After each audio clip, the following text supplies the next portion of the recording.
I'm David Jenkins from Jenkins Motorsport, and we're here at Elvington today with Mike Newman, and our intention is to set a new truck world land speed record for the blind. Well, thanks Dave for giving us this phenomenal opportunity. This just in the test is a day I'll never forget for the rest of my life. The test has gone really well, and we're dead excited now that we have the next Guinness World Record available to us, which will mean that I've got 7 land speed records. That's awesome.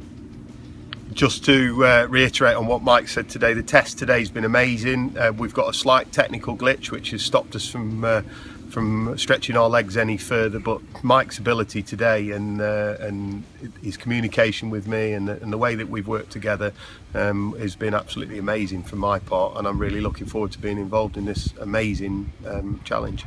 In racing trucks, well, who'd have thought 54-year-old blind man be racing trucks?